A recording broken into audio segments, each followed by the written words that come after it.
Marcus said, I don't care what you think, this is my baby, and we're naming him DeMarcus Latarius Patterson Jr. If she named him DeMarcus Latarius Patterson Jr., well, you know definitely had to agree to that. You was sleep with somebody else, Yes, man, you then do. you got low self-esteem. Ladies, I know you were supposed you to guys want to hear the case?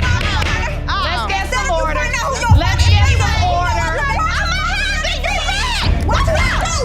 Mr. Jackson walks into paternity court like a man on a mission, 20-year marriage on the line, demanding $5,000 for emotional distress and begging this court to expose what he calls a complete fraud. Ms. Jackson admits she slept with another man around the time their son was conceived, but insists she never tricked him into marriage. The stakes? Marriage, money, and a 20-year-old son's identity. Drama overload already. Mr. Jackson, you are suing the defendant because you claim that your 20-year marriage has been based on a complete fraud. Now, you state that it was not until 1 year into your marriage that Ms. Jackson told you that you may not be the biological father of James Jackson IV. Am I correct? Yes, Your Honor. And when today's DNA results are revealed, you demand that Ms. Jackson pay you $5,000 for emotional distress and finally sign the divorce papers. Yes, Your Honor. From day one, Mr. Jackson stepped all the way up. He went to doctor's appointments, cut the umbilical cord, gave James his full name, James Jackson IV. He's at graduations, wrestling meets, band events. He's not some part-time dad, he's the whole package. Watching him talk, you can see the pride mixed with hurt. Like, if this is a lie, it's the cruelest one. Well, Your Honor, I think I've been tricked, Your Honor. She knew my past, and she knew that once she told me that she was pregnant, that I wanted a father in my son's life, like I didn't have a father in my life. So once she told me that, we got married in December of '95, a few months after she got pregnant, and come up a year into the marriage, and I find out that he may not be my child, Your Honor. Then we get the origin story, Job Corps romance, nursing classes, and their legendary Green Grass Motel, aka sneaking into the field because they couldn't mix dorms. Ms. Jackson admits she didn't take him that seriously at first. He looked like a nerd, mismatched clothes, picking his hair. I mean, just look at her face retelling this. She did not see lifelong drama partner coming. It's wrestling meets. I was there. His band, I was there. So take me back to this relationship. We met in Job Corps. So we both took nursing classes together. The first time we had sex was in the Green Grass Motel. What is that exactly? When we was on the campus, we couldn't have sex in our dorms because it was separate dorm rooms. So we had to wait till nighttime to go out in the field and have sex on the Green Grass Hotel. But here's where things get rocky quickly. Ms. Jackson casually drops that she also had another man, a party friend. Beach, drinks, all vibes, no commitment. She paints Mr. Jackson like the one chasing her, not the other way around. And Judge Lake's face says exactly what we're thinking. Ma'am, with this much overlap, how are we acting surprised to be in paternity court? Talk about messy. Mr. Jackson, did you follow her to Kentucky? Did you want to have a family? With her, it wasn't a family thing at that time. We was just going together. And actually, I was just going to see my girlfriend that lives in Kentucky. So were you in any other relationship before you became pregnant? Before you figured out you were pregnant, were you in another relationship? I had a boyfriend or a friend or hangout buddies that we'll go to the beach, we get drunk, we hang out, we party. I was a little older than he is, but I wasn't really looking for him to be in my life. This guy was looking like a nerve. I didn't think he was gonna amount to much. We finally get to protection talk. Ms. Jackson claims they used protection with Mr. Jackson, except for one time. Mr. Jackson agrees there was just that one unprotected moment, but that one moment defined his entire life. He married her when she said she was pregnant because he refused to be the absent father his dad was. You can feel how betrayed he feels, even explaining this heartbreaking stuff. But see, John, I think Mr. Jackson is the one that tricked me. He and I kind of start hanging out, start being playful and all that. And then we went in the shower and one thing led to another, but I didn't know. So let me ask you something. obviously you failed to use protection at some point or we wouldn't be here. Your Honor, the only time that we did not use protection was one time. Now to the math, the part haunting Mr. Jackson for years. He insists the only possible conception dates she gave him were August 11th, 12th, and 13th. Yet James was born June 8th. He's like, so either he's not my son, or she pulled off the longest pregnancy in human history. You could cut the tension with a knife, while Judge Lake leans in on that timeline problem. I was gonna be a father in my son's life, so. And that's really the basis of your suit, is that you feel like she did this all, it was all a fraud. Right, because she manipulated and defrauded you. Right, because up until actually now, I never knew that it was somebody else that could be the father. I just had doubts in the dates and time. Let's talk about this doubt. Okay. When did the doubts begin to set in? The only time that she could have got pregnant was those. Judge Lake presses further. Pregnancies are about 40 weeks, so this 10.5-month math is not mathing. Mr. Jackson adds that doctors and a midwife told him those August dates couldn't be the conception period. That's the moment he truly began to doubt. Meanwhile, Ms. Jackson is trying to defend herself, but you can see Mr. Jackson's face. He's done carrying quiet suspicions. Because unless he's not my son, or you're looking at the only woman that's been pregnant 10.5 months in history, that dates just don't add up. From August 11th, 12th, and 13th to June 8th, Your Honor, is 10.5 months. So you feel like the dates are not adding up? Your Honor. Because that means, in your mind, you cannot be the father because that's too many weeks. That's too many weeks, months, days, years. Your Honor. Yes. Really, I think Mr. Jackson got upset because I told him he did the math and he thought he was gonna have his son. Then Ms. Jackson hits us with the infamous 80-20. She admits there's another man, tall, light-skinned, and says there's an 80% chance he could be James's father, even though they used protection. I mean, 80% is not a casual number. Mr. Jackson is hearing parts of this for the first time in court. Judge Lake is stunned. We're stunned. Talk about drama overload. And Your Honor, excuse me, but they induced her labor, so that wasn't her the due date. They induced her labor. She made them take the baby. 2 doctors and 1 midwife told me that couldn't be the conception date. Period. I don't know. The dates you gave me, August 11th, 12th, and 13th, could not be the conception date for a child born June the 8th. No, it can't be. It gets worse. Mr. Jackson explains Ms. Jackson once told him, while drunk in a hotel, that he might not be the father. She denies, then backtracks, then blames being drunk and confused. That back and forth, painful. Every time she shifts, you can see James watching his entire life narrative getting tossed around like it's nothing. Can someone pass the emotional seatbelts, please? Don't tell me anything else. I don't want to know anything else. This is the first time I'm hearing this, Your Honor. Except. This is the very first time. I know now you're leading to the fact that you all had sex then. But we always use protection. Okay, but you 80% believe the other gentleman could be your son's father. Yeah, he kind of looked like, but... Now, James Jackson IV takes the stand, and this is where it hits hard. He says Mr. Jackson has always been his dad. Wrestling, band, graduations, everything. As a kid, he once overheard an argument hinting Mr. Jackson might not be his biological father, but he brushed it off because dad never left. Just look at his face in this moment, composed, but you can see that 5-year-old confusion still sitting there. So that's when we would drink. It's not like I was an alcoholic, and it was not like he was drinking all the time. Did you ever tell him that James Jackson IV was not his son? He got me drunk in the house and trying to get the truth out of me, Your Honor. So I did he get the truth out of you? Yes. Okay. But so wait a minute. You said he got you drunk and tried to get the truth out of you, and you told him. James explains that as he got older, Mr. Jackson would joke about how long he supposedly stayed in the womb, 10 or 11 months, as a subtle way of preparing him for possible truth. That's not just a joke, that's a dad low-key bracing his son for impact. And yet, James stands firm. No rumors, no outsiders, no one ever told him Mr. Jackson wasn't his father. This is his dad, period. Did you ever know that there was a doubt relating to your paternity? Your Honor, this man before you has always been my dad. He's been there through my graduations, he's been there through my wrestling meets, band, everything. Beautiful. And I can see, Mr. Jackson, this really hurts you. Mr. Jackson the fourth, did you ever have any knowledge that there was a question? Then Judge Lake locks in on the real stakes. If the test shows James is not Mr. Jackson's biological son, Mr. Jackson says he's divorcing Ms. Jackson. But plot twist, he then says, even if James is his biological son, he still wants a divorce because he's already got a girlfriend waiting to marry him. Ms. Jackson is furious, reminding him they married for life. Talk about everybody having an angle.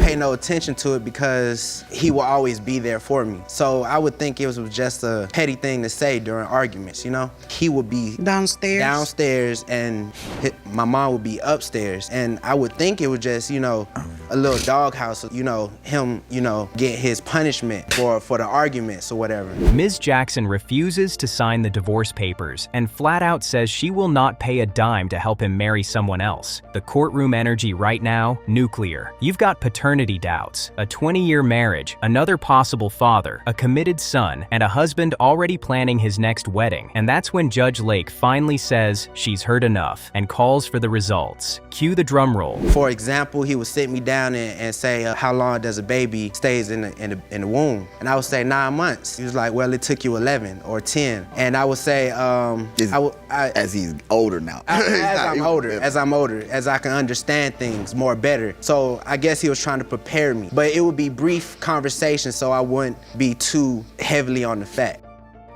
And we stop right there. The envelope is in Judge Lake's hand. Everyone is holding their breath. Mr. Jackson, Ms. Jackson, James Jackson IV, and honestly, all of us. No smiles, no celebrations yet. Just raw tension as decades of love, doubt, and accusations hang on what's printed in that one sheet of paper. In the case of Jackson III versus Jackson, when it comes to 19-year-old James Jackson IV, it has been determined by this court, Mr. Jackson, you are his father.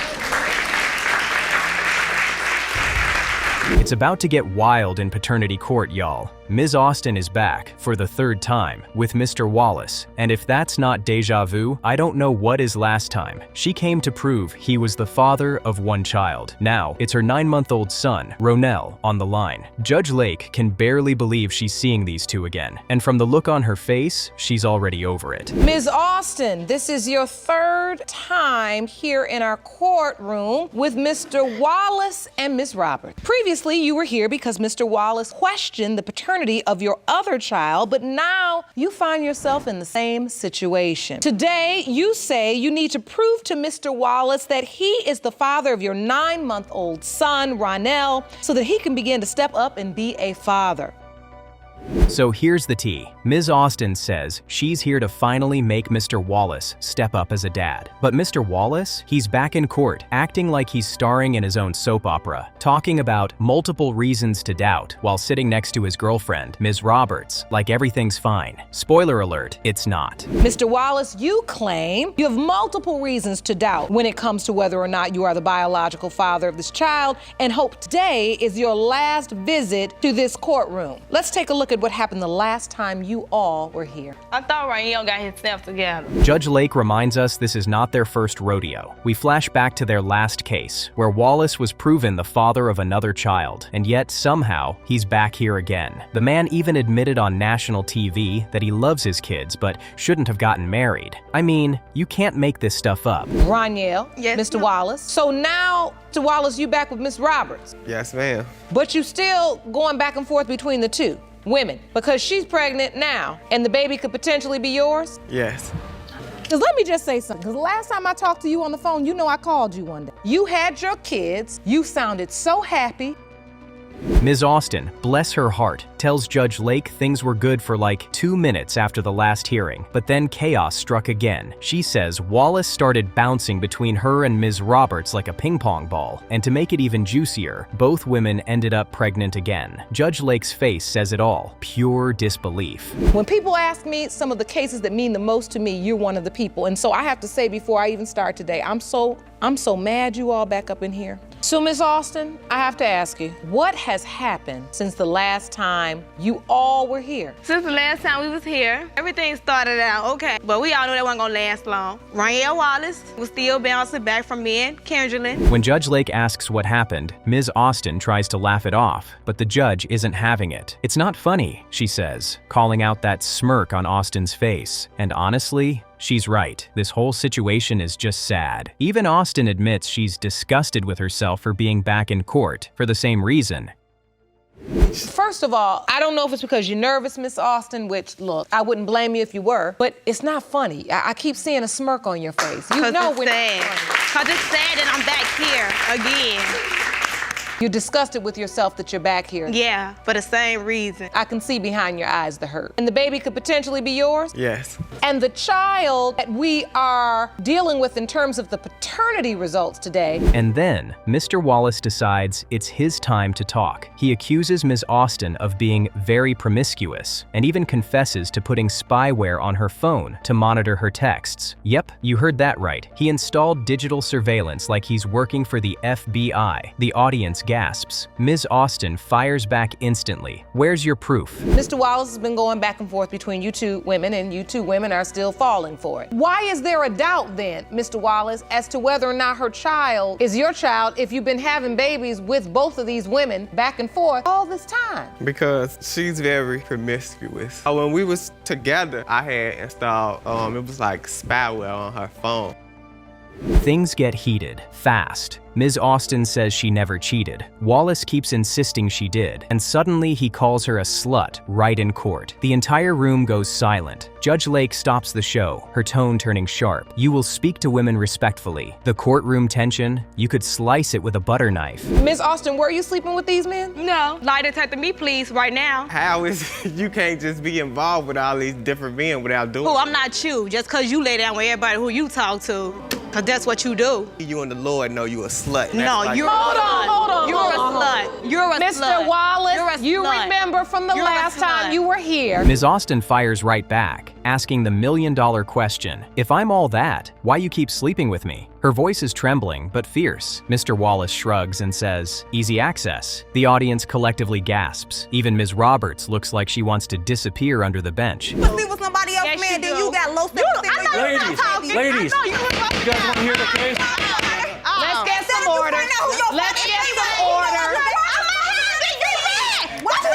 No, get her, Ronnell. Court is back in session in the case of Austin v. Wallace. Due to the exchange that occurred between Ms. Roberts and Ms. Austin, Ms. Roberts has been removed from the courtroom. You know, we're here because yet another child is in the world, and we're unsure if you are their biological father. And just when you think it can't get any messier, it does. Ms. Austin throws out, "That's why I'm pregnant again." And you can see Judge Lake fighting to maintain courtroom order. Ms. Roberts tries to interject from her seat, but it escalates into shouting. The energy in that courtroom is pure chaos. Before we had to take a recess, we were dealing with the issues as it relates to the doubts surrounding the paternity. You were outlining that you felt like Ms. Austin was sleeping around. Yes, ma'am. If you're talking to other people while you're pregnant and right after you're pregnant, of course I'm gonna have doubts about the child. Right. Ms. Austin, are you admitting that you also had a relationship with somebody else during the time? Security gets involved as things nearly go physical. Ms. Roberts has to be removed from the courtroom entirely after exchanging words with Ms. Austin. Judge Lake's frustration is at its peak. "We are not going to do this again," she says, practically begging them to get their lives together. And so, at the end of the day, you all can see now that two wrongs never make a right. They make more wrong. Yes, ma'am. Right? Because you were wrong for going back and forth between the two women, and then you were wrong for being pregnant and talking to other men and expecting him to then believe your child is his child automatically. Back in session, it's just Ms. Austin and Mr. Wallace now. Judge Lake is trying her best to make sense of it all. Wallace doubles down on his doubts, claiming Ms. Austin was talking to other people right after giving birth. She shakes her head, denying it all, but the exhaustion on her face says she's tired of this roller coaster. So what happened? You were being promiscuous, and I'm not gonna tolerate that. So basically, Mr. Wallace, you can sleep around, but your women can't.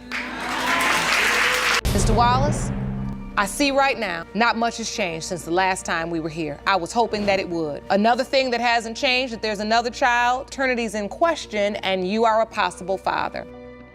Judge Lake presses her. Was there anyone else during that time? Ms. Austin hesitates, saying, I wouldn't even call it a relationship. The courtroom murmurs, girl, that's not helping your case. Walk me through what these pieces of evidence are. The first piece is The chin. You see that chin? Look at their feet. so you say their feet are alike, Yeah. but they don't change your mind. No, ma'am. It's just like you go to a police lineup. They put you in there with 6 other men who look just like you. And you got picked out of it. So you he can't was just just go off like looks. you. Mr. Wallace seizes the moment, calling her out for playing both sides. He looks furious, accusing her of making him look like a fool on national television. Ms. Austin gets teary-eyed, her voice breaking as she says she just wants her son to have a father. The vulnerability hits hard. Even Judge Lake softens a bit. Because of Ronnell left me to go be with Mr. Robert. He don't care. It's all about him, and he doesn't care. And I'm done. Like, what more can I put into this? That's false. The problem Your Honor. is because he said he didn't want to stay with Kinsley anymore. He wanted us to be back a family. And I did what I had to do to move into the apartment, Your Honor. I do everything for him. I spent his side. When he had his apartment, he went through a lot. Judge Lake takes a deep breath and leans forward. She reminds both of them that they've been here before, and yet nothing's changed. You two have turned this courtroom into a revolving door, she says, and she's right. The cycle of doubt, drama, and disappointment feels endless. Every day he leaves me. Like, what more could I do? That's because you always have other men. No. Mr. Wallace, do you hear her? She could sit here and put on a show, but no, that's not a show. if you Everybody stop knows having that. other men, we Everybody- wouldn't have this problem. Everyone knows that. Sits in my house. Next is Miss Robert. Miss Austin, for the life of me, I don't. Then the bombshell. Mr. Wallace admits he's been back and forth between Ms. Austin and Ms. Roberts, even while both were pregnant. You can practically feel the air leave the room. Judge Lake's face is pure disbelief. She's looking at him like, sir, what is wrong with you? One child together, maybe 3. I'm trying to understand the extent of you feeling like he left you. You say he's always leaving you. Yes, every time I look up, he's picking a reason to leave. Explain that to me. Like, not too long ago, Ronnell left the house. He left the house. At this point, Ms. Austin is visibly emotional. She talks about wanting stability for her kids, her voice cracking. She says she keeps ending up back here because she hopes something will finally change. Judge Lake nods slowly, her tone softening. This isn't just courtroom drama anymore. This is heartbreak on repeat. Well, like 3 days ago, because him and Kinsley had a fight. When you just broke down a moment ago, I felt for you because I see a young woman here that desperately is trying to have a relationship with somebody that doesn't want me. She's lying now. Everything Austin, she told you I was don't a lie. even know if he doesn't. It's not that he don't want you or he don't want Miss Roberts. Mr. Wallace hasn't grown enough where he can be in a position to want anybody or to truly commit to anybody. Then comes the moment everyone's been waiting for. Judge Lake opens the manila envelope with that signature calm, but the tension in the room is off the charts. Ms. Austin is trembling. Mr. Wallace looks like he's bracing for a knockout. The audience holds its breath. In the case of Austin versus Wallace, the truth is about to explode. These results were prepared by DNA Diagnostics, and they read as follows. In the case of Austin versus Wallace, pertaining to 9-month-old Ronnell Wallace, it has been determined by this court, Mr. Wallace, you are Ronnell's father. I want to get you all some help. I have joining me today. Mr. White walks into paternity court with 30 years worth of pain and one mission: prove that his ex-wife, Ms. Julia Mock, had his parental rights taken so another man could adopt the daughter he believes is his. He wants answers, a DNA test, and $5,000 for emotional distress. Ms. Mock? She's cool, calm, and adamant. She owes him nothing and wants him gone for good. Talk about stakes. Mr. White, you've brought your ex-wife to court today because you believe she mysteriously had your parental rights revoked for a girl you believe was your biological daughter, thus allowing another man to adopt her. Yes, Your Honor. Now, you've petitioned the court for a DNA test and say once the results prove that you are indeed Miss Tasha Mock's biological father, We jump straight into Mr. White's history lesson. Early 80s, he and Julia are married, they have a son, then she's pregnant with Tasha when he goes to prison. She puts his name on the birth certificate, brings baby Tasha to see him once, and then he's shipped upstate for 10 years. He fights a petition to terminate his rights, and actually wins from behind bars. I mean, just look at Judge Lauren's respect. Good lawyering, indeed. You don't owe him a single dollar, and it's your hope that when today's test results are revealed, Mr. White will leave you and your daughter alone for good. Yeah. So, Mr. White, obviously you feel you've been lied to. Please explain to the court why. Your Honor, in the early 1980s, Julia and I were married. She birthed me a son 10 months afterwards. A year later, she was pregnant with Tasha, and I ended up going to jail. She was 2 months pregnant when I went to jail. 7 months after I went to jail, she gave birth to Tasha. But then things get rocky quickly. Mr. White explains that after he won, the court ordered Julia to bring the kids to visit and accept his calls. Instead of healing, it spirals. Ms. Mock later tells him she's having Tasha adopted because Tasha is not your daughter. That's the first time doubt even enters his mind. You can feel his whole world glitch in that moment. Drama overload. About a year after that, she petitioned the court to involuntarily terminate my parental rights to both my son and to Tasha. I acted as my own attorney because I had nothing but time, so I went to the law library and I taught myself law, and acting as my own attorney, I fought it in court and I won. And at that time, it was the opinion. It was the opinion of the judge at that time that Julia, or Miss Mock, had intentionally moved with the children on at least 3 different occasions. Now Ms. Mock steps up, and her explanation is something. She admits she was married to Mr. White, but sleeping with one other man. The mystery man she believes is Tasha's real biological father. She put Mr. White on the birth certificate because they were married. Judge Lauren is locked in, eyebrows working overtime. Talk about messy. That's the first time there was ever any question in my mind, really, that she was my daughter or not. Ms. Mock. Yes, Your Honor. You are submitting to this court that Mr. White is not, in fact, her biological father? I don't believe so. Please explain why, specifically. He was always leaving me, going out with other women. Why should I have to deal with that? So are you saying because he would leave you and go out with other women, you would sleep with other men? Nope, I slept with one.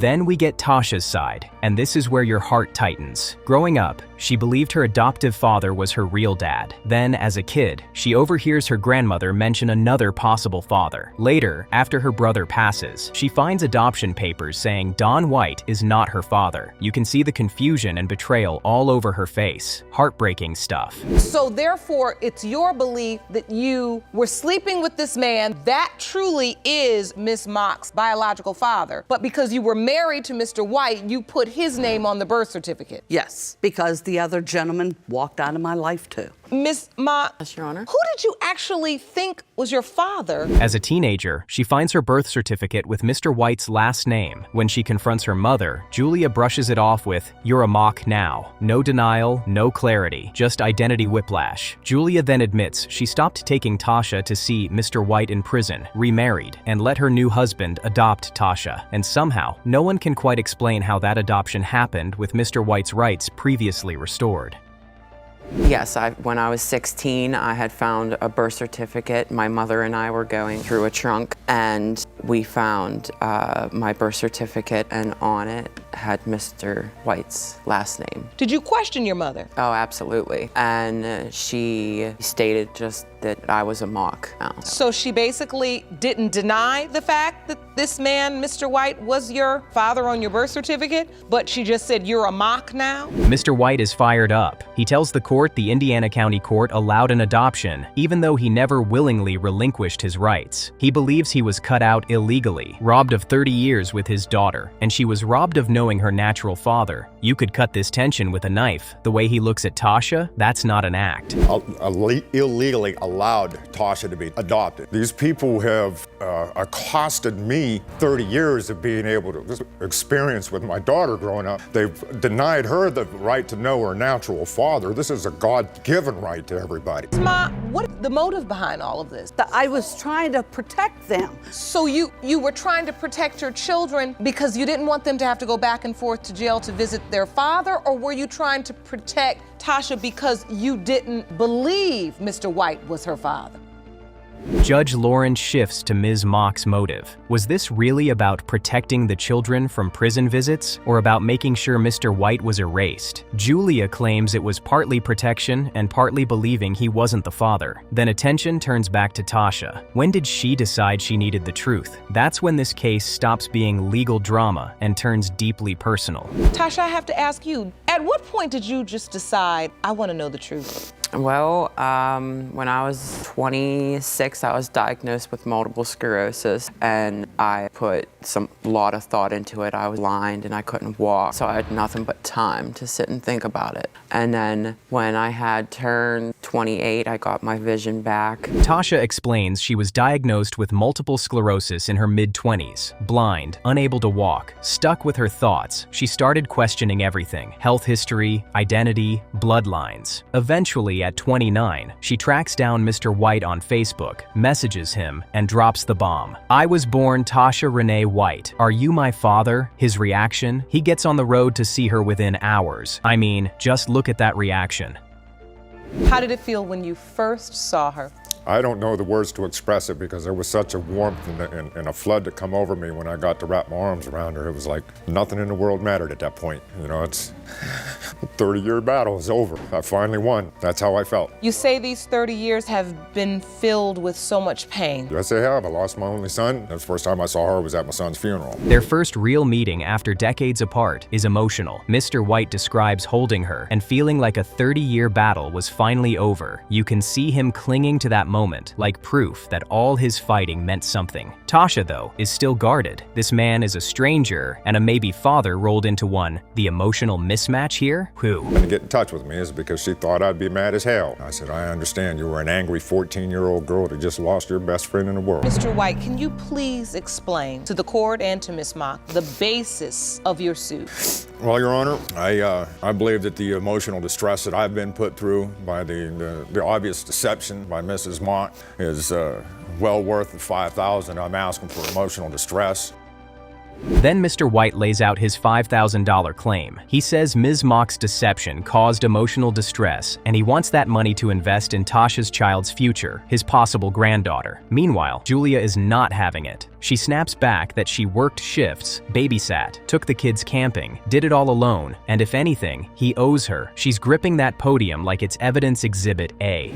Cook's Forest or wherever is a camping trip. That was all me. All my blood, nothing to do with him, and I don't owe him anything. He should owe me at least an apology for leaving me, and that is my child. I don't want to share her anymore. If Mr. White is deemed to be the biological father today, he'll take her from me. That's what you feel? Yes. She's a grown woman. Why do you say he'll take her from you? She's not gonna. Where's she going? Julia's fear spills out. If Mr. White is proven the biological father, she thinks he'll take Tasha from her emotionally. But Tasha is 30, not 3. Judge Lauren is side-eyeing that logic hard. Then Julia swears she doesn't know where the other man is, doesn't want to know, and doesn't want Tasha chasing him either. You can feel everyone in the room thinking, so whose needs are we prioritizing here?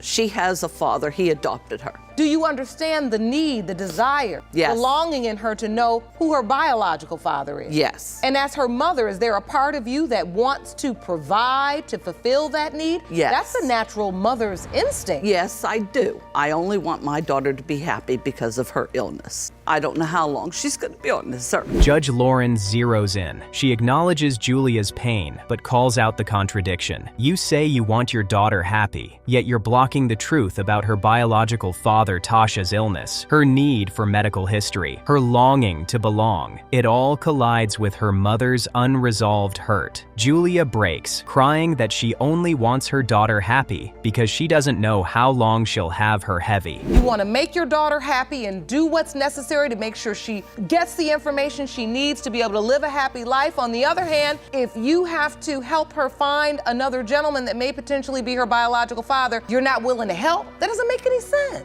He left us. Okay, but she's trying to find out who her biological father is. It's as if because the men wronged you, Mr. White steps in with something powerful. He promises that if he's not the biological father, he'll still help Tasha find the man who is. He says he made her a promise when she reached out that he'd help her find the truth, no matter what. The contrast is wild. The alleged absentee father is now the one offering to help her uncover everything, while the mother is pulling back. Drama overload. In your own words, why is it so important to you? I've had a longing for it for so long, and then when I got diagnosed with the MS, like, okay, is this part of his life or is this part of my mother's world? It's very important for me to know who my biological father is. Tasha, holding back tears, finally spells it out. She's felt incomplete for years, and now, with her health on the line, she needs certainty. Is this MS coming from her mother's side? Her father's side? Who is her father? Her voice shakes, but she's crystal clear. This isn't about money, it's about identity. You can feel the entire courtroom holding its breath with her. In the case of White versus Mock, pertaining to 30-year-old Ms. Tasha Mock, it has been determined by this court, Mr. White, you are not the father.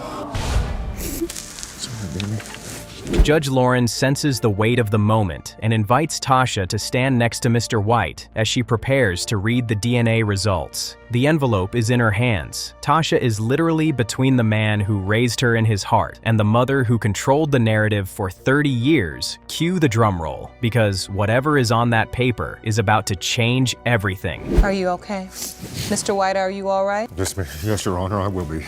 I know it's not the news you wanted. You say that you will help her find her biological father if she asks for that help. And I hope you live up to that, Mr. White. I most certainly will, Your Honor. I told this young lady when she first stepped into my life, I'd help her find the truth.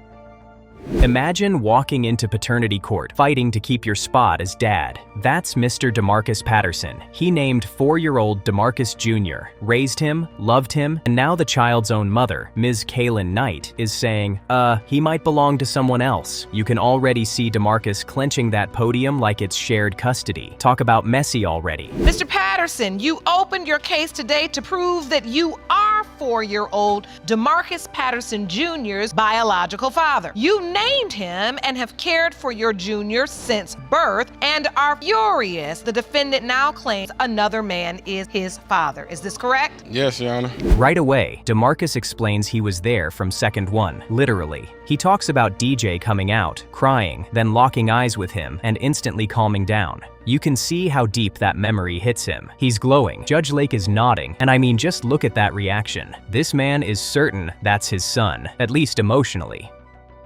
He is DeMarcus Jr.'s biological father, and another man could be. Is that correct? Yes, Your Honor. So, Mr. Patterson, you testify you've been there since day one. Please explain. I've been there since birth, since he came out the womb, since he entered this world. When the doctor first, held him up and finally gave him to him, I witnessed him just completely quit crying and looked me dead in my eyes, and that's when, at that moment I knew. Then we slide into the backstory. Kaylin admits she told DeMarcus from the beginning there was a possibility another man could be the father. Meanwhile, DeMarcus calls it their house-hopping era. She left her parents' house, moved in with him. They were together non-stop. It sounds romantic until you realize the foreshadowing is screaming drama overload already lurking. He was gonna leave us a happy family, but it didn't happen that way. Not exactly. And when that baby came into the world, you were there to receive him, gave him your name. Yes, Your Honor. But now there's doubt as it relates to the mother. So, Ms. Knight, you contend that Mr. Patterson is not DeMarcus's biological father? Things got rocky quickly. DeMarcus cheats, Kaylin leaves, and where does she go? Straight to Ladarius Sigler. Yes, the other possible father she and Ladarius hook up, run out of condoms, and she literally tells him, "Go ahead and get me pregnant, ma'am." Out loud? On record? This is not how you close a chapter. This is how you start a spin-off. House hopping thing, because in order... Doing the what? The house hopping thing, because when she moved out of her parents' house, she ain't had nowhere to go, so let her live there too. I mean, that's how we started our relationship. We were together every day since then. DeMarcus ended up cheating cheated on me within the time we were together, and I ended up leaving with Ladarius, the alleged father, and basically we didn't work out at all. Kaylin then finds out she's pregnant while with Ladarius and calls DeMarcus. So, it could be his baby or yours. And what does DeMarcus do? He pulls up, loads her bags, and brings her home, knowing full well there's a 50-50 situation in her belly. You can feel Judge Lake mentally underlining that. That's loyalty, delusion, or love. Maybe all three. She knew she was too fast for me anyways, but I'm just going by what So, Miss Knight, where did you go? What is going on here? I decided to leave because I wasn't over the fact that he cheated on me with this female. So yeah, I did that, but I found out I was pregnant while I was with Ladarius. Okay, I want to go step by step because I want to understand. When you left, you ended up with Mr. Siegler. Cut to delivery day. Kaylin's water breaks. DeMarcus jumps up ready. They rush to the hospital. He's there the whole time. Doctor cuts the cord before he can, but once he sees that baby, he claims him on site, signs the birth certificate, gives him his full name, throws the DNA test idea in the trash. You could cut the tension now with a legal-sized envelope. So I told and begged DeMarcus. I didn't beg him. I said, DeMarcus, come get me. And DeMarcus pulled up in the car and was like, where's your stuff? He carried my stuff on his back and got in the car. We went on about our way. Him knowing that I could be pregnant by somebody else, he was okay with the situation. And at this point, you're testifying that you believed he was the father based upon... Judge Lake asks the real question. If Kaylin knew there was another possible father, why agree to naming him DeMarcus Patterson Jr.? Kaylin says she was in love. They were together, and DeMarcus pushed for it. She rolled with it. And now here we are, 4 years later, trying to untangle a decision made on vibes instead of science. In the hospital that whole day, had the baby. He didn't get to cut the umbilical cord because the doctor took it upon himself to cut it. Yeah, he did. But that was it. When he had the baby, DeMarcus looked over, said, that's my baby. We ain't naming him no Christian. We naming him DeMarcus Patterson. Did you say that? That ain't exactly how it happened. How'd it go? When I looked the baby in the eyes, I was like, dang, he just completely be quiet, just crying everything like he was at peace. As DJ grows, tiny things start nagging at DeMarcus. He mentions features, ears, looks that don't line up, and suddenly that trashed DNA test starts haunting him. Kaylin admits she's brought up DNA before, but cost, confusion, and chaos got in the way. You can see DeMarcus's frustration boiling. I've been dad for 4 years and still don't have the truth? Heartbreaking stuff. Latarius Patterson Jr., Well, you know definitely had to agree to that. So you signed the birth certificate? Yes, Your Honor, I signed the birth certificate. Willingly? Yes, Your Honor. Without a doubt at that time, you went on and signed? Yes, Your Honor. I mean, I was gonna do the DNA test. Okay, and I looked at him, and then that's when I threw the DNA test out the picture. At that moment, DeMarcus said, that is my baby. His name is gonna be DeMarcus Latarius Patterson Jr. And I don't care what y'all gotta say, and that's what it was. But if you know the real truth. Then comes the pettiness with purpose. DeMarcus claims he's bought things. Kaylin fires back that neither man is consistently helping like they should, and Judge Lake is not impressed with anybody. You can feel the courtroom energy shift. This isn't just about biology anymore. It's about responsibility, ego, and who's actually showing up for this little boy. I solemnly wanted it to be DeMarcus's baby. Right, and in your young mind, this is how you clean up this whole mess. And so in the last 4 years, has Mr. Patterson been there for DeMarcus? He's been there. He has. Does DeMarcus Jr. call Patterson daddy? And then, plot twist, Kaylin casually drops that Ladarius, other possible father, is not just some random guy. He's her godbrother, because his mom, Felicia Siegler, is Kaylin's godmother. The other possible father is literally family adjacent. You can see Judge Lake's eyebrows lift into another area code. Talk about messy. Right. Now, so I look at and it the now, conversation about DNA tests this is not the first time I brought it up. I done set appointments. No one wants to help me with half the payment. I help with that. Now, it's just, I know you evil. If they say that I don't get to take my name off or have a DNA test, you'll put me on child support if you could. Look, you know it's a possibility that you're the father, and Ladarius knows a possibility that's the father, and ain't none of y'all giving me nothing anyway, so you think you don't deserve to go on it? I bought his first pair of sneakers. I buy him everything. You can't say when I asked DeMarcus. Felicia's brought in, and now we've got a whole village. Pictures are shown. Baby photos of Ladarius compared to DJ. Kaylin says that's when she really started thinking, oh, this might actually be his family. DeMarcus sees the picture too, and you can practically hear his stomach drop. I mean, just look at his face. That reaction says everything.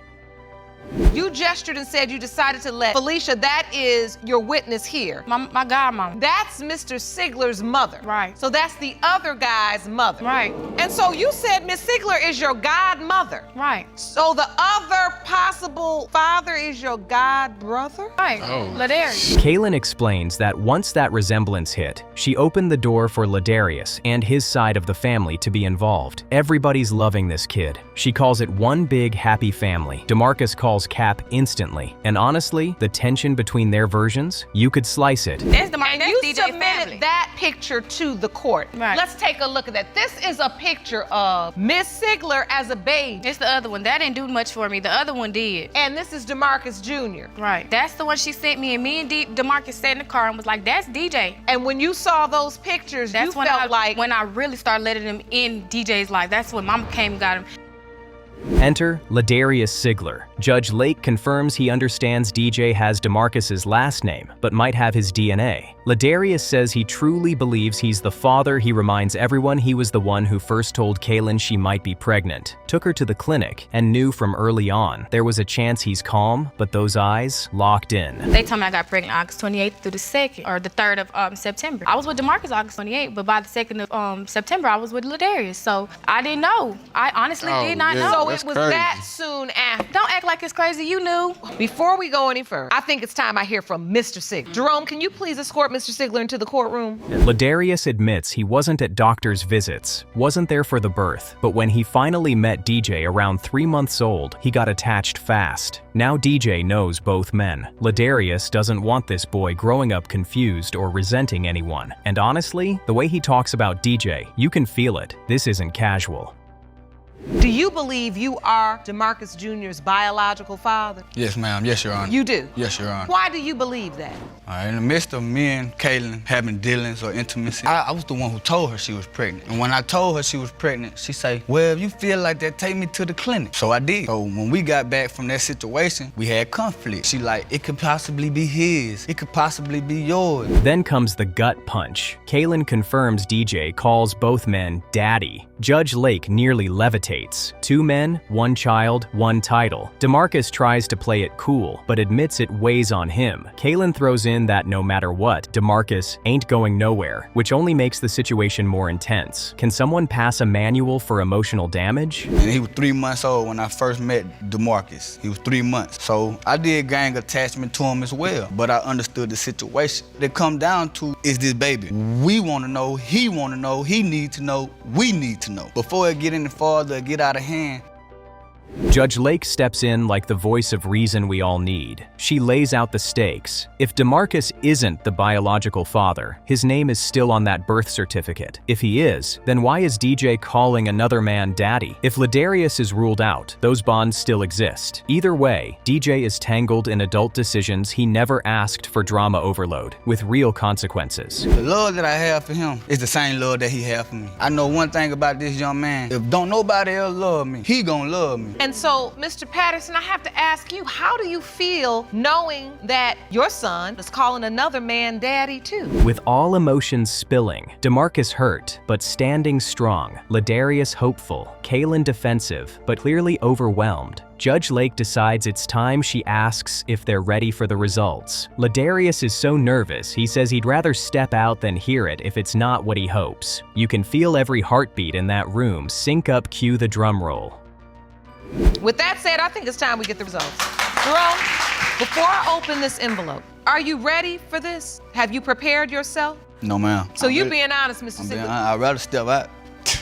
You just really feel that strongly that you want the baby to be yours. Yeah. I won't make you wait any longer. Judge Lake reaches for the envelope. DNA diagnostics. 2 men, 1 little boy, 1 life-changing answer. No jokes now. Everyone's face is locked in. DeMarcus is bracing. Ladarius is praying. Kaylin is stuck between them both. In the case of Patterson versus Knight, pertaining to whether Mr. Patterson or Mr. Sigler is the biological father of 4-year-old DeMarcus Patterson Jr. It has been determined by this court. The biological father is Mr. Sigler. You really shouldn't pull up to paternity court while grieving your brother and also fighting someone calling your family selfish, but that's exactly where Ms. Thompson is. After Kevin Harris's sudden death, she says Ms. Lee started harassing the family for benefits, and she's here to prove Kevin is not baby Neve's father, Ms. Lee. She's locked in at 100% he is. Tension activated immediately. Ms. Thompson, you say that after your brother's sudden death just months ago, the defendant began harassing your family for financial benefits, and you are here to defend his honor by proving he is not the biological father of her 3-month-old daughter, Nevaeh. Is that correct? Yes, Your Honor. Ms. Lee, you state the plaintiff's brother, Kevin Harris, is 100% your daughter's father, and say today's results will prove your case and clear your name. Is that correct? Yes, Your Honor. Ms. Thompson testifies Kevin himself called Ms. Lee a money-hungry, compulsive liar and was certain Nevaeh wasn't his. She found photos of multiple women in his phone, including Ms. Lee, who claimed pregnancy. Kevin admitted they slept together, but flat out said, "That's not my baby." You can see Ms. Thompson isn't guessing. She's defending her brother like it's a mission. Was a money-hungry, compulsive liar. Really? Yes. What else did he tell you? Well, he told me that basically she was just one of the ladies that he was sleeping with at the time, and she claimed to be pregnant by him. But he did not believe that? No. How did you find out specifically about Ms. Lee? When Judge Lake questions that certainty, Ms. Thompson explains Kevin believed Ms. Lee had been with someone else. That alone doesn't clear him, and Judge Lake points that out. Then Ms. Lee jumps in. Kevin was the liar. Kevin had multiple women, and his family is judging from the outside. She insists she and Kevin were very close, closer than they'll ever understand. Talk about two completely different realities. And, like, what do you mean claims to be pregnant by you? Is she pregnant? He was like, yes, she's pregnant, but it's not my baby. Did he tell you why he was so certain he was not the father? He didn't believe he was the father just because of her reputation. I personally don't know, but this is what he has stated to me. You know, what did he say about her reputation? That she was with someone else.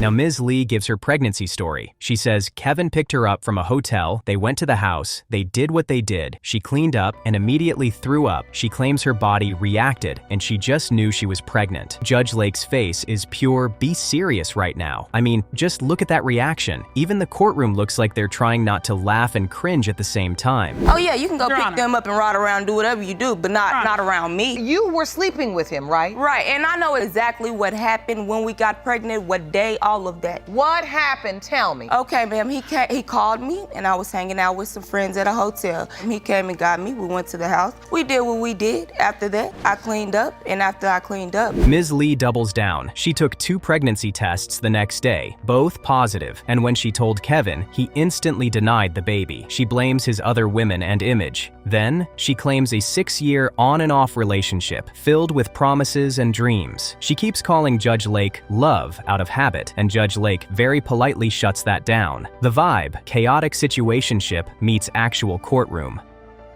Are you suggesting that after unprotected sex, you instantly knew you were pregnant? Yes, ma'am. I threw up because I was drinking, of course. I was kicking it with some friends. You don't think you're throwing up from the liquor, you were throwing up because you were pregnant instantly. Ms. Thompson is not having the fairy tale version. She blasts the idea of marriage, saying Kevin had at least 9 women and Ms. Lee wasn't even in the top 10. You can see Ms. Lee's pride flare up immediately. Then we snap into the real issue. Ms. Thompson explains their problem is not just the claim, it's the disrespect. And that's where things get dark, fast. Already pregnant. No, ma'am. And I Your got Honor, this isn't the first time that she claimed to be pregnant by him. Also, this is his that's work. a lie. That's a lie. That's a lie. I ain't never. I don't want to be pregnant. You hear me? I ain't never walked around talking about it. Look how little I am. Come on now. All right, hold on. Ms. Thompson shares that right after Kevin's death in a horrific car accident. While the family was shattered and trying to plan his funeral, Ms. Lee and another woman went to his house and started taking his belongings. Ms. Lee insists she only took what she bought and wanted something to remember him by. You could cut this tension with a knife. Grief and suspicion are colliding hard. Listen, baby, we're so close. They don't even know. Your Honor. You hear me? What was the nature of your relationship? We were together for 6 years, love. If you call me love one more time, Oh, I'm sorry, it's a habit. Trust me, I get it, but you got to break it now. Yes, you are. Okay, so you were together for 6 years. Yes. You weren't committed because you're saying he had other girls. We were on up and downs, on and off. Ms. Thompson says if Ms. Lee had come respectfully, they would have gladly given her something meaningful. Instead, that first encounter destroyed any trust Ms. Lee fires back that they never liked her. Both sides are locked in their versions, and Judge Lake has to keep dragging them back from yelling over each other, drama overload. But the pain behind it is real. Anyone who knows my brother knows he wasn't even a marrying type. He was with a number of women, at least 9. At least 9. She wasn't even in the top 10. So no, you cannot sit here and say that. Your Honor, the only reason my family even have issues with Miss Lee is because of the constant disrespect to my family. It's been What constant. disrespect have I gave them?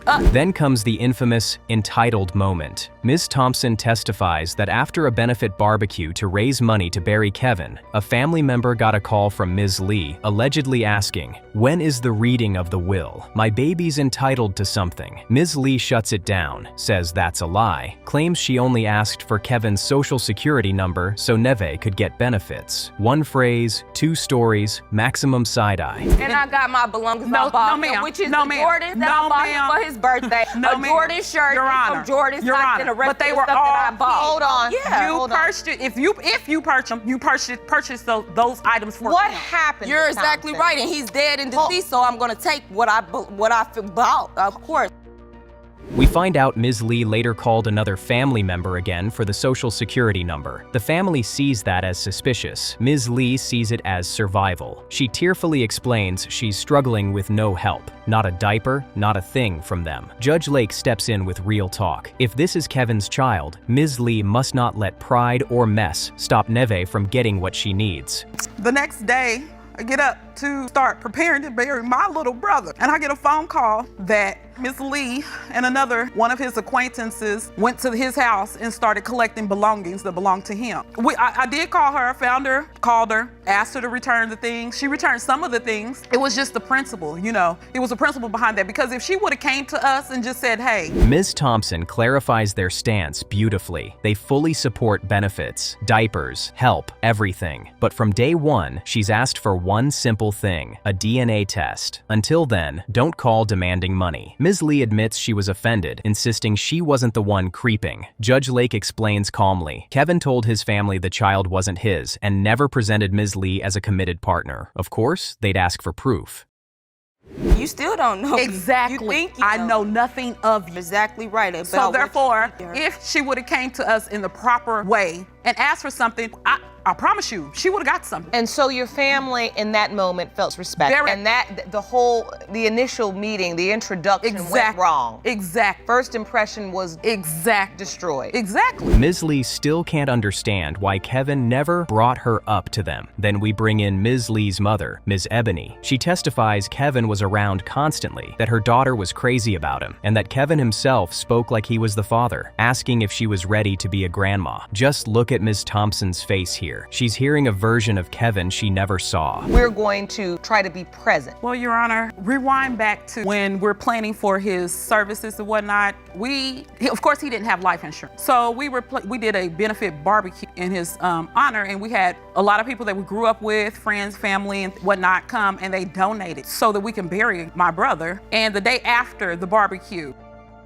Ebony admits Kevin had multiple women, but insists her daughter named Kevin as the father from the start. She recalls Kevin touching Ms. Lee's stomach and acknowledging a grandbaby on the way. Ms. Thompson pushes back. Being affectionate doesn't prove paternity. The courtroom is split. One side has Kevin's words before he died, the other has Kevin's words to his family. Drama at its finest, folks. Baby, that is a lie. I ain't said nothing about no will. For one, I know he didn't have no life. For one, y'all didn't have no throne. Y'all needed some money for a lot of stuff. You feel me? So use your testimony that you did not do that. No, ma'am. She did. What I did was call your mama and ask for a social security number, and she said no. Okay, the day after the baby was born, she called another family member, not my mom. Judge Lake turns to Ms. Thompson and asks what she truly hopes. Ms. Thompson says Neve is beautiful, and she would love for her to be her niece. But if that's true, Neve will grow up never knowing her father. That reality breaks her. She calls it bittersweet, and you can feel how much this isn't isn't just a fight. It's about grief, legacy, and an innocent baby caught in the middle heart-wrenching moment. I have not got no help. They ain't bought Nevaeh. Not a diaper. You're not right. a sack And when you of do, milk, you can nothing. keep it, baby. Don't let your pride sacrifice an opportunity Amen. for your child Okay, you're to right. get what she needs. You're right. If this is his biological child, don't let your pride block her blessing. Amen. Miss Lee, do you feel like maybe he didn't tell his family? With both families' emotions laid bare, Judge Lake decides it's time to stop the back and forth and let the science talk. She calls Jerome for the envelope. They've tested his parents instead to see if Nevaeh is biologically connected to Kevin's side of the family. The explanation is calm, clinical, but everyone's faces say panic. Cue the drum roll in your head. If she needed diapers, you know, of course, we would get diapers. But we've asked day one. From the first time I met you, did I not ask for a DNA test? And then I said, Yes, once you we did. get a DNA test, then everything will fall into place. But you cannot call me and ask me for anything. When you ask for the DNA test, The courtroom goes silent as Judge Lake prepares to read. Ms. Lee stares straight ahead, barely blinking. Ms. Thompson is bracing, clutching onto her brother's words and her own doubts. Ms. Lee's mother leans in, ready to protect her child from whatever comes next. I mean, just look at those reactions. Every micro-expression is screaming, this is the moment everything flips, one way or the other. Get everything cleared all up. were you There's no offended, question. Miss Lee, when they asked you for the DNA test, or were you You're understanding? exactly right. You because were offended. For one, look at her. And not only that, I don't have to get no DNA test when I wasn't the one creeping and sleeping around with other He wasn't people. creeping. But I need you to understand, if he never told them he was your boyfriend or you were committed to him. Judge Lake opens the results and begins reading the formal language about the grandparent DNA comparison. No jokes now, even she looks tense. She emphasizes how important this is, not just for these women arguing in open court, but for Nevaeh's entire future. You can feel it. This isn't just tea, it's a life blueprint being unfolded in real time. And we met Kevin Harris about 6 years ago. He was my neighbor in Carverdale. He was a nice guy to the neighborhood that I thought he'd do a lot of things for the kids and things like that. But he do have multiple women. So I do understand why she's up here saying that. I'm not going to deny it. When your daughter told you she was pregnant, did she tell you who the father was? We were all in my garage. Kevin Harris I had said, do him you want to come be a to the grandma? house. The result lands. The instant Judge Lake reads it, the energy in that courtroom explodes. One side is hit with reality. The other is forced to confront everything they said leading up to this. Judge Lake immediately checks the attitudes, reminding everyone this is an important moment for the baby, not a victory lap for the adults. Talk about a spiritual seatbelt. In the case of Thompson versus Lee, when it comes to 3-month-old Nevaeh Harris, it has been determined by this court Nevaeh Harris is related to Miss Thompson. That is your brother's child. It's okay. You still don't need them, baby. You don't need them. Pick up that face over there.